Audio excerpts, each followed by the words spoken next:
Okay, so I've been learning quite a bit lately about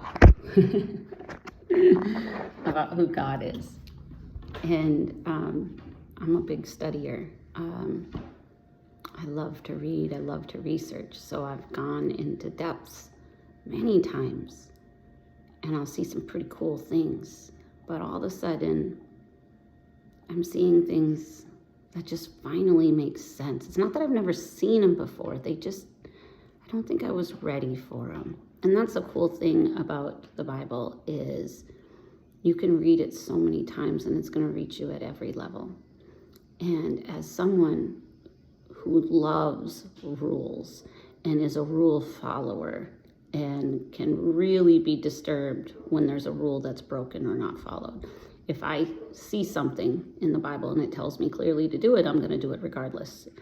And it can completely change my life, but it doesn't matter because that's a rule and that's what you need to do. And I think that just comes from years of chaos and crazy, so that rules make me feel more comfortable. And it's okay. So what I've been seeing lately is about how we can never earn his love. I had a Bible study with my girls and my husband yesterday, and we talked about how much we loved them before we knew them. Me, it was easier because they were inside of me. And I knew about them. I knew they were coming. I knew they were there, but I didn't know anything about them. I didn't know what they looked like. I didn't know what kind of personality they'd have. And I already loved them more than I could possibly imagine. And then as I got to know them, I loved them and loved them and loved them and loved them. And I don't think they can possibly understand how they could never change how I feel about them. Sure, they can hurt my feelings and I can be disappointed with their choices, but they didn't do anything to earn my love. So therefore, it's not a condition. It's going to be there regardless. And maybe becoming a parent has helped me to understand God a lot more and what he's talking about, because my daughters can be such a butthead, such a punk, so mean, so nasty, and it will hurt.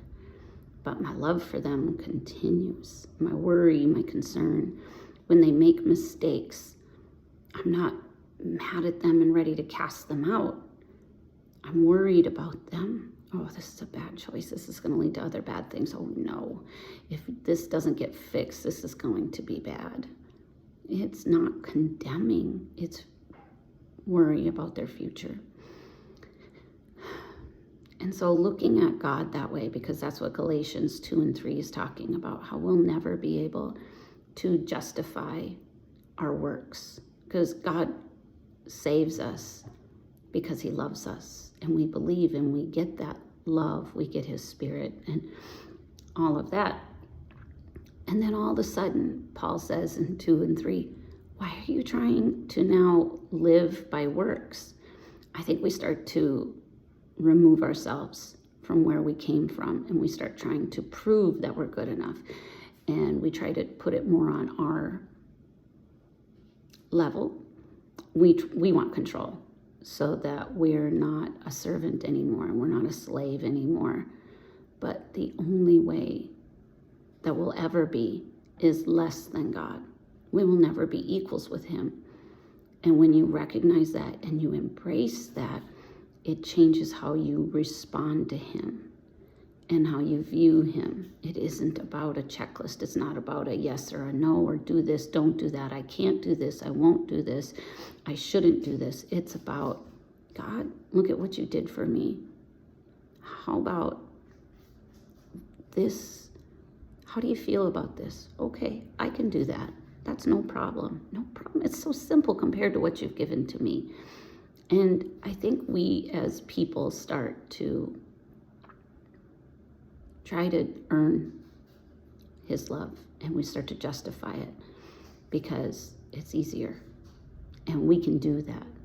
But when you accept that he loves you regardless of what you do, it's a different kind of service and sacrifice to him. And what I see is, and this is something that's been preached all this time, but I was never ready for it.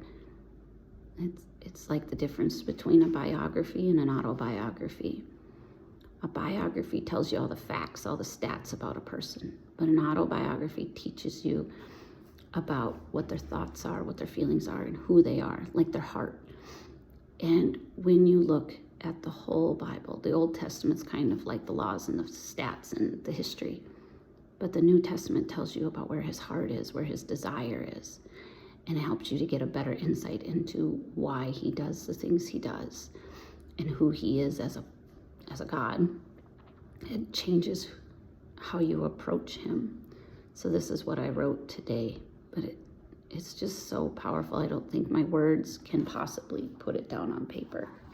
Maybe when our world is falling apart and we lose sight of who God is and how much he loves us, we can start to forget the recipe for the relationship. It isn't about the law and the holiness. It's about the relationship. The law is necessary for those who don't have a relationship with him. Before faith, we were trapped under the law. The law was our schoolmaster to bring us to Christ, that we might be justified by faith. When I'm teaching kindergarten and first grade, I can't teach them the same way that I teach kids who are older, much, much older. I need to teach them just the basics, just the facts, just the core, so that they get that firm grounding of who and what I'm talking about. And that's what we needed. We needed to understand who he is so that we can understand more about him when we're older, when we're mature. Some people never get past that. They just want the basic facts. They're not truly interested in knowing what he wants and his desires and his thoughts, because then they can just do what's required. But there's so much more to this than that. Faith teaches us about his love, his passion, his desires for us. When we are young, we are kept under the authority of guardians because we couldn't handle and weren't ready for the deeper parts of God. You got the basics. And kids, we can't tell them all the intricacies because they're not ready. They just need the basics. And as you get older and you get more mature and you understand all that, then when you come back, you can know a little bit more and a little bit more and a little bit more. I feel like I'm like a 10-year-old kid serving God, even though I'm 44 and I've been serving him for 16 and a half years. I feel like I'm still learning these newer layers and these newer levels. And I'm finding out he's so much more complex and intricate and beautiful and powerful than I ever thought before. And if I don't keep myself humble, if I don't keep reminding myself that there is literally nothing I could ever do to change how he feels about me, if I forget that, it becomes a checklist. And then I lose the whole point of everything he's done for me. It isn't about earning salvation. It isn't about working. It's about talking and sharing and communicating. Having a cup of coffee with my bestie. Every day I talk with my bunny rabbits. And every day that I get to hold and pet Hop-Tart, my heart just sings while I pray to God.